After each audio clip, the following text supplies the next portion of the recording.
El capítulo 3.10 de esta lista de reproducción de la analítica trascendental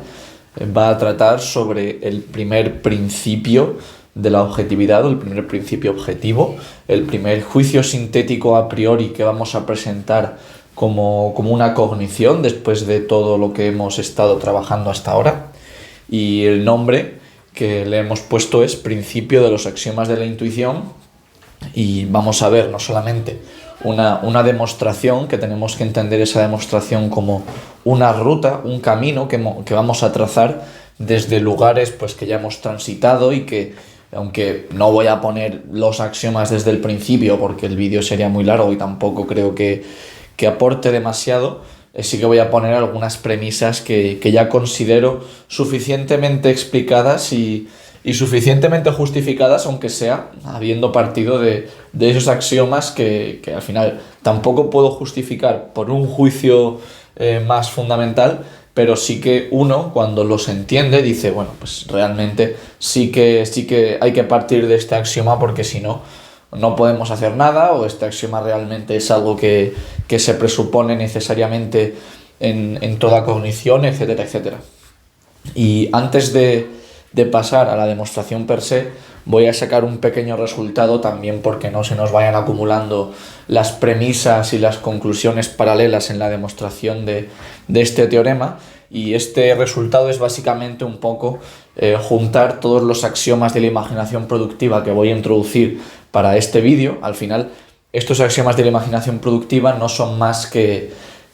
la circunstancia en la que nuestra imaginación se encuentra al toparse con esas categorías y esa intuición espacial y temporal, y por lo tanto pues no las puedo justificar con lo que hemos trabajado hasta ahora, que hemos hablado en términos bastante generales, sino que es precisamente por la introducción de estos axiomas que el principio va a poder tener lugar. Y los axiomas básicamente están diciendo que sí,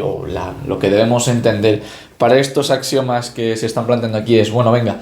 todo eso de la síntesis es necesario, ¿vale? Eso está muy bien, pero ¿qué síntesis de todas las que hemos listado es la que toca para cada cosa, ¿no? Es lo que uno se podría preguntar. Pues bien, estos axiomas básicamente te van guiando, van explorando las posibilidades para que se tome la síntesis que sea adecuada en cada caso, en función de lo que nuestra imaginación productiva nos permite.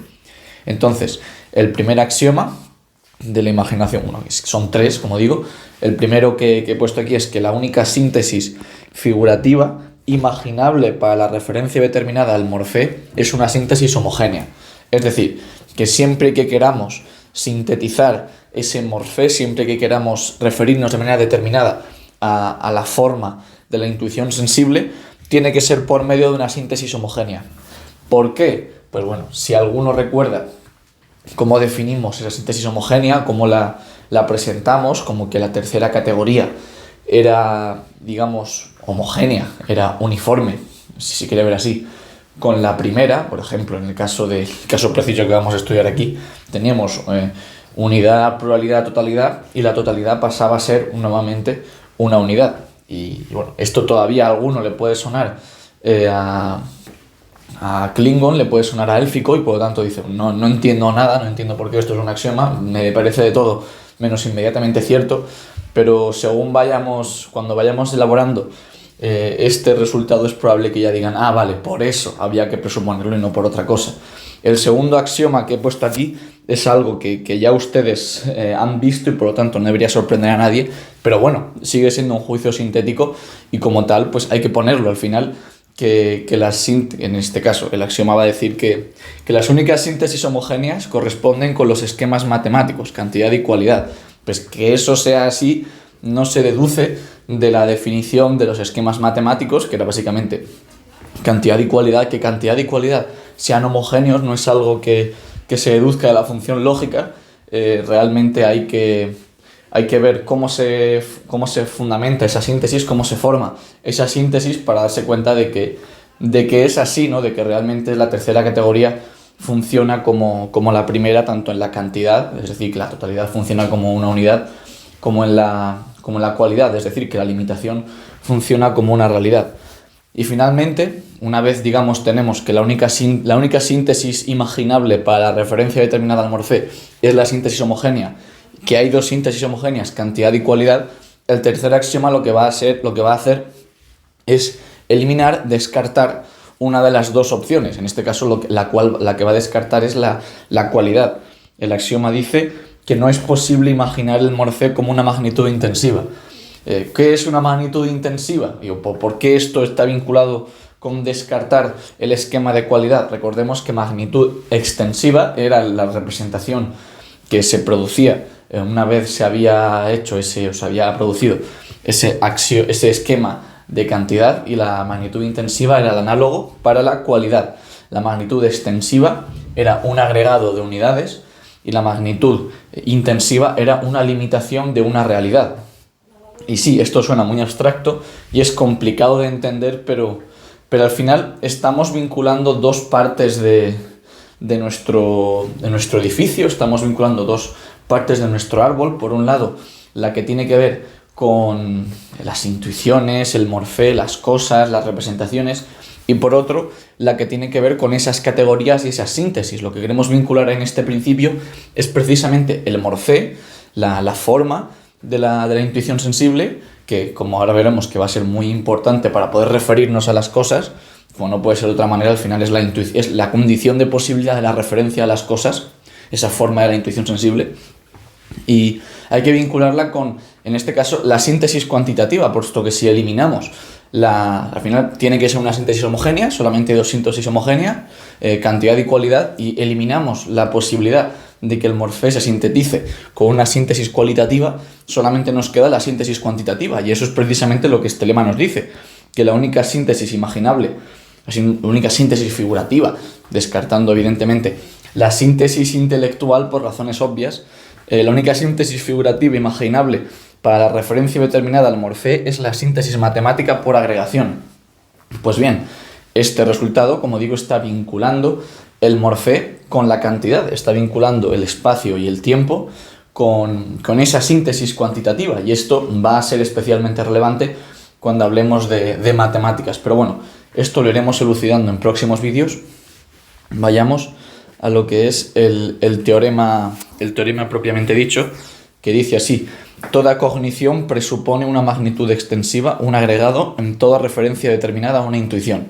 Es decir, que siempre que nos refiramos en una cognición, siempre que nos refiramos de manera determinada, puesto que la cognición se va a referir de manera determinada a las cosas, siempre que nos refiramos de manera determinada a una intuición, va a ser a ella como una magnitud extensiva, es decir, como un agregado de unidades, como una representación en el cual el todo se forma por la agregación de las partes. El todo es posible por la agregación de las partes. Bien, pues demostremos este teorema, como digo, partiendo de una serie de premisas que van a empezar aquí por P, y de que las premisas no necesariamente son axiomas, a veces son, como digo, resultados que considero ya bastante justificados, y por otro lado, conclusiones que van a ser pasos intermedios en los cuales vamos a ir acumulando resultados para luego poder llegar al teorema final y que no se vea como un conglomerado de premisas en el cual no sabe uno dónde empieza y dónde acaba el argumento, ¿no? Entonces, la primera premisa: toda intuición es una intuición sensible. La segunda premisa: el morfé es condición necesaria de la intuición sensible. La conclusión 1,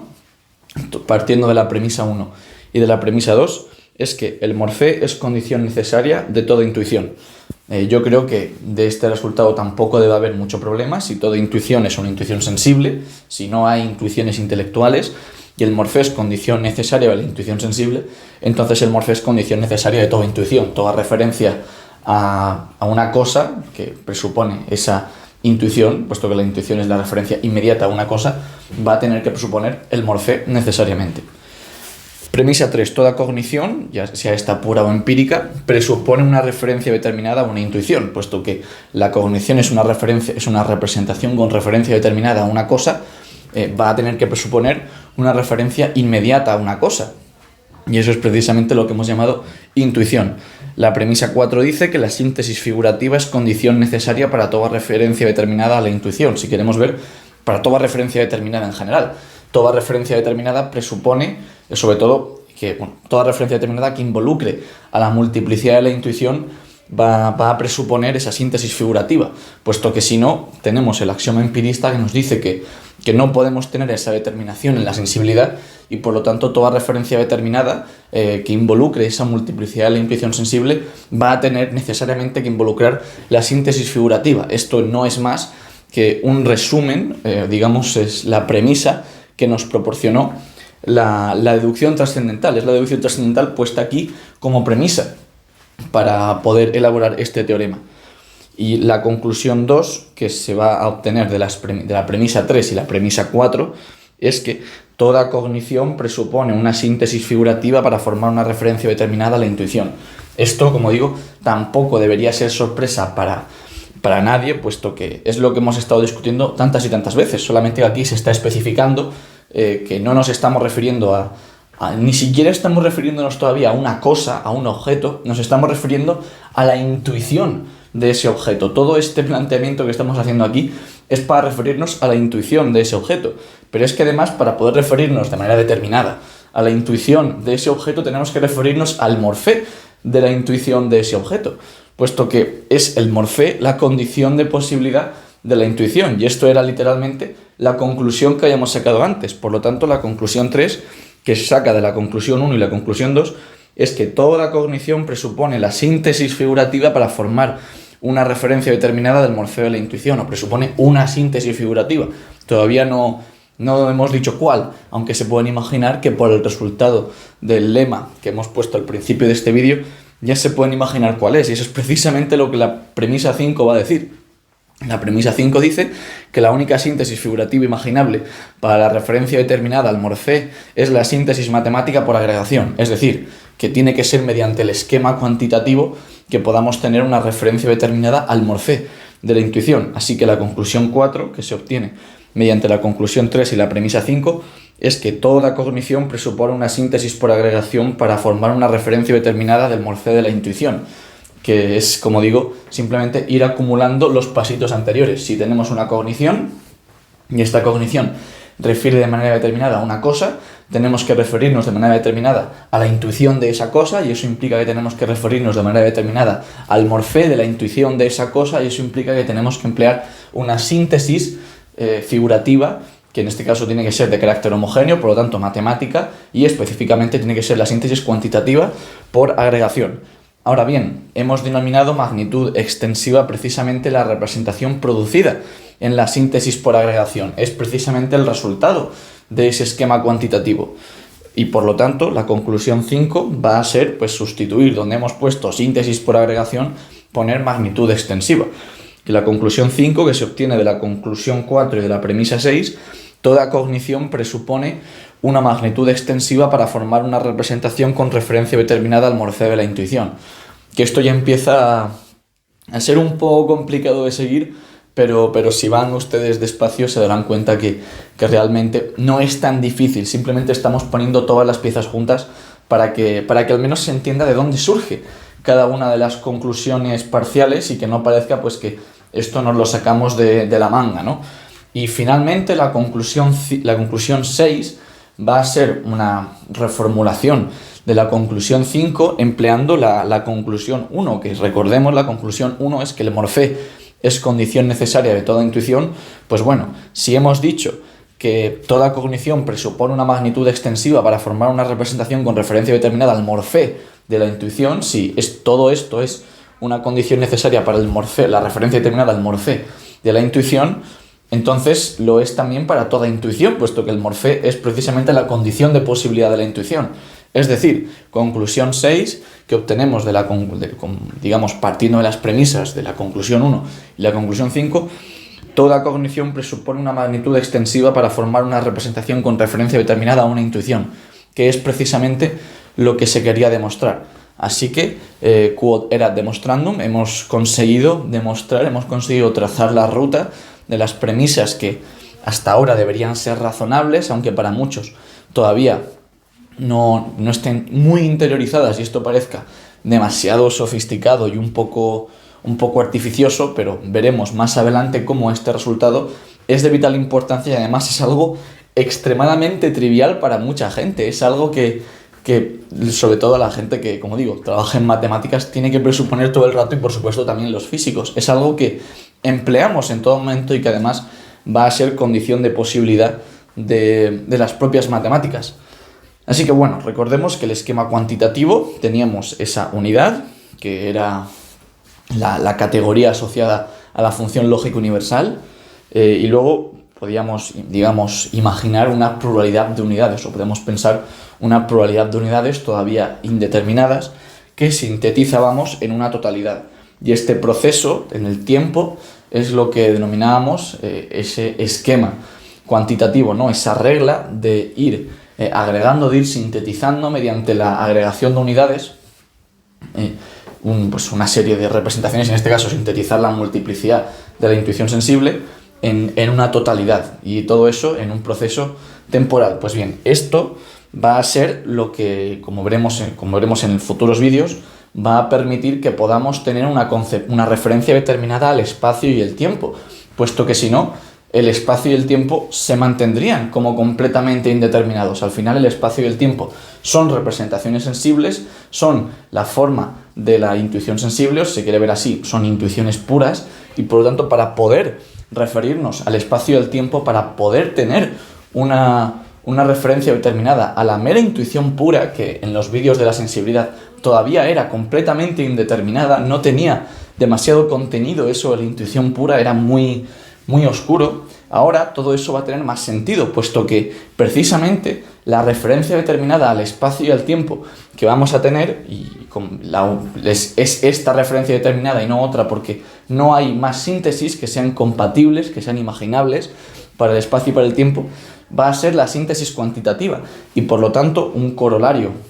de este teorema que hemos mostrado, introduciendo que el morfé de la intuición precisamente es ese espacio y ese tiempo, y que además se pueden entender como intuiciones puras si los aislamos de la sensación que estaría presente en toda intuición empírica, pero que en la intuición pura no tenemos por qué presuponerla. La intuición empírica sí presupone el espacio y el tiempo, pero la intuición pura no presupone a la sensación. Entonces, corolario de este teorema, toda cognición presupone al espacio y al tiempo como magnitudes extensivas, y el nombre que le vamos a poner a esta magnitud extensiva cuando específicamente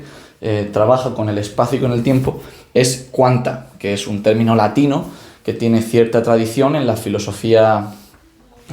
digamos, escolástica y moderna, y por lo tanto consideramos que es interesante introducirlo aquí para poder tratar con el espacio y con el tiempo, sobre todo cuando luego hablemos de números, que también van a ser cantidades, pero van a ser cantidades de otro estilo, vamos a denominar cuántitas. En todo caso, estos quanta, el espacio y el tiempo vistos como cantidades mediante ese esquema cuantitativo, vistos como magnitudes extensivas, los debemos entender, o debemos, digamos, imaginárnoslos como que el espacio y el tiempo se aprehenden, y aquí aprenden con H intercalada, tiene que ver con la aprehensión, como agregados de unidades, es decir, que el espacio y el tiempo no son más que agregados de pequeñas unidades. Es la única manera que tenemos de sintetizar el espacio y el tiempo. No es simplemente una forma de la intuición sensible, eso queda completamente indeterminado, queda determinado lo que es el espacio mediante esa síntesis cuantitativa. El tiempo, digamos, viene a ser algo así como un agregado de unidades de tiempo, vamos agregando pequeños trocitos de tiempo y vamos formando lo que es el tiempo como totalidad, o trocitos más grandes de tiempo, esas totalidades parciales, si lo queremos ver así, de lo que viene a ser el tiempo. Por eso la totalidad vuelve a ser una unidad, porque esas totalidades de tiempo también son unidades que podemos seguir agregando. Esto es un proceso que se puede producir iterativamente. De hecho, todo el tema de las iteraciones, de la inducción y de los números va a tener mucho que ver con esta producción del tiempo mediante la agregación en el propio tiempo. El tiempo, de alguna manera, se está produciendo a sí mismo agregando pequeñas unidades. Y, por otro lado, el espacio, que aquí, a diferencia de con el tiempo, el espacio va a tener que presuponer al tiempo, y el tiempo no presupone al espacio en ese aspecto para generarse a sí mismo, para producirse a sí mismo. El espacio va a presuponer al tiempo para agregar pequeñas unidades, puesto que para agregar pequeñas unidades de espacio tenemos que barrer de alguna manera pequeños trocitos, pequeñas unidades de espacio, y formar el espacio más grande, ¿no? Para formar esta totalidad del espacio tenemos que ir agregando trocitos pequeños. Entendemos el espacio como un agregado formado por pequeñas unidades de espacio. Y esto lo vamos a discutir más adelante exactamente en qué se traduce y cómo es presupuesto por las matemáticas o cómo es condición necesaria de que las matemáticas sean posibles, pero ya adelanto que esto va a tener mucho que ver. El hecho de que, digamos, el tiempo sea condición necesaria para poder aprender las partes del espacio, los trocitos del espacio, va a tener mucho que ver con el hecho de que las matemáticas, que los números, por ejemplo, se puedan emplear también para ese espacio, ¿no? Que podamos, de alguna manera, tener una referencia al espacio mediante esos números. Finalmente, el último corolario a este teorema que voy a presentar en este vídeo, y más adelante, como digo, esto es el primer vídeo del capítulo 3.10, van a venir una serie de vídeos posteriormente y luego ya iremos a lo que es esa transición a la filosofía de las matemáticas. Esto no deja de ser un preludio, vamos empleando condiciones necesarias, pero todavía no es una condición suficiente, por tanto es normal que todavía haya dudas. Todo esto va a ser necesario después, pero un pequeño resultado que podemos sacar ya de esto que hemos mostrado, igual que en la estética trascendental dijimos que las apariencias tenían forma, las apariencias externas tenían forma espacial y temporal, y la apariencia interna tenía forma temporal. Pues el hecho de que el espacio y el tiempo, para referirnos determinadamente a ellos, tenga que ser mediante estas magnitudes extensivas, mediante esta agregación de trocitos, de pequeñas unidades, que tengamos que entenderlos como una totalidad como un agregado, una totalidad de pequeñas unidades, es lo que también va a permitir que las cosas de la intuición empírica, las apariencias, tengan también que tener esta propiedad, puesto que la referencia a las cosas es por medio de esa intuición empírica, y esa intuición empírica presupone el morfé, y el morfé hemos dicho que para referirnos a él de manera determinada tiene que ser por medio de una magnitud extensiva. Es decir, que las apariencias son, en lo que se refiere de manera determinada a su forma en la intuición, magnitudes extensivas. Tenemos que ver esos objetos de la experiencia, que van a ser las apariencias cuando ya discutamos las analogías de la experiencia. Esos objetos vamos a tener que verlos, pues imaginemos una casita, como pequeños trocitos, pequeñas piezas que son como si fuesen pues píxeles de una foto, y que en el tiempo vamos aprehendiendo y le vamos dando esa forma espacial a las apariencias, que, como digo, todavía estamos en una fase un poco prematura para hablar de objetos de la experiencia, pero al final es una fase, como he dicho antes, necesaria, pero no suficiente. Esto todavía no nos está diciendo que esto es un objeto, y que para hablar de realidad objetiva todavía tenemos que trabajar un poquito más, pero sabemos que toda referencia a una cosa por medio de esa intuición, toda referencia determinada a una cosa por medio de esa intuición, tiene que presuponer esta magnitud extensiva, y en ese aspecto podemos decir que las apariencias son magnitudes extensivas. Cuando nos referimos determinadamente a ellas, sea cual sea la apariencia, va a tener que ser como piezas, como trocitos que vamos agregando en el tiempo. Si no, no podríamos referirnos a esas apariencias de manera determinada, puesto que, como digo, toda la discusión de la síntesis y la deducción trascendental nos fuerza a las conclusiones que aquí estamos tratando. Entonces, la pregunta que uno se podría hacer, al margen de que esto le parezca una trivialidad, ¿no? Que diga, bueno, esto no me aporta nada, es algo que ya sabía, y incluso alguno podría decir que no hacía falta todo lo que hemos trabajado hasta ahora para llegar a esta conclusión. La respuesta rápida es que sí que hacía falta. Lo que pasa es que tampoco es un resultado que a muchos les sorprenda, pero lo importante aquí es que hemos estructurado muy bien la ruta que nos lleva a esta conclusión, y principalmente que ahora vamos a poder explicar de manera mucho más robusta y mucho más, como digo, pues fundamentada en esos axiomas, lo que van a ser más adelante los axiomas de la intuición, ¿no? Va a haber una serie de axiomas en la intuición que por supuesto presuponemos y que son de gran importancia para la física y las matemáticas, que van a tener que presuponer necesariamente que esta magnitud extensiva se da en el espacio, puesto que para poder emplear las cantidades, ¿no? Para poder hablar de cantidades en las cosas, para que podamos emplear, por ejemplo, las cantidades de la manera más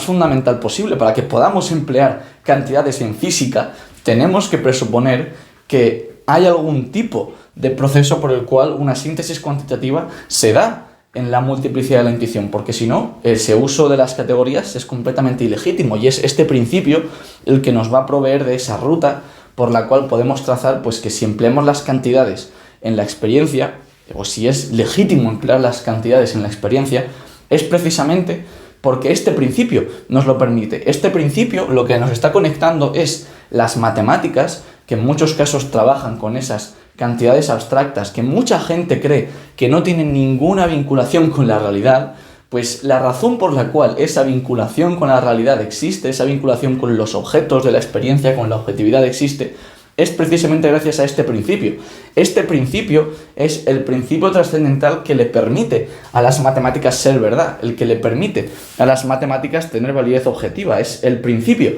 de la objetividad de las matemáticas, puesto que va a permitir a las matemáticas referirse a los objetos de la experiencia. ¿De qué manera? Lo veremos en próximos vídeos e iremos elaborando también la filosofía de las matemáticas como consideramos que es más acertada, es decir, partiendo de todas estas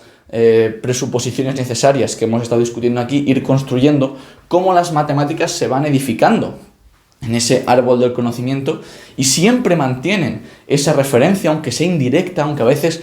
se nos olvide, aunque nos cueste relacionar partes muy abstractas de las matemáticas con estos axiomas, con este principio de los axiomas de la intuición, tiene que existir esa vinculación porque si no las matemáticas perderían su verdad y por lo tanto dejarían de ser ciencias, pasarían a ser pues mera invención. Y este principio lo que nos provee es precisamente esa ruta, aunque como digo, ahora mismo pueda no ser evidente para todas las ramas de las matemáticas, ni siquiera para las matemáticas más básicas todavía. Eso lo vamos a ir elucidando tanto en los, digamos, los vídeos que van a venir posteriores a este, de lo que viene a ser el capítulo 3.10, como en una nueva lista de reproducción que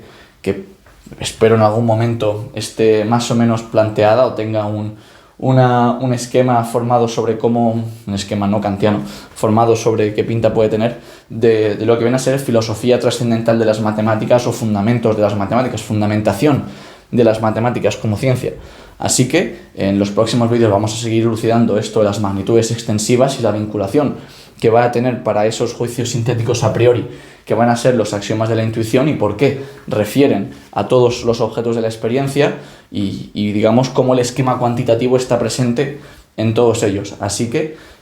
con esto pues espero haber dejado claro la razón suficiente, ¿no? La fundamentación, la justificación de este teorema que es el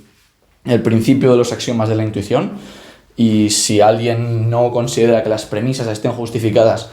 por los vídeos anteriores que hemos presentado, pues que lo comente, que lo diga en los comentarios, que lo comparta en los comentarios, de tal manera que podamos dar una explicación para ver si se aclara,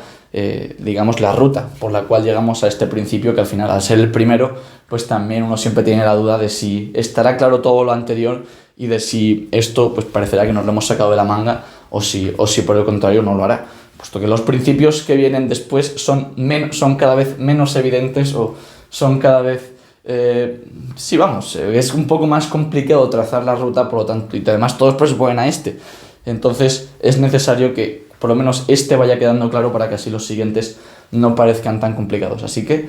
con esto no me demoro más. Un saludo, nos vemos en el próximo vídeo.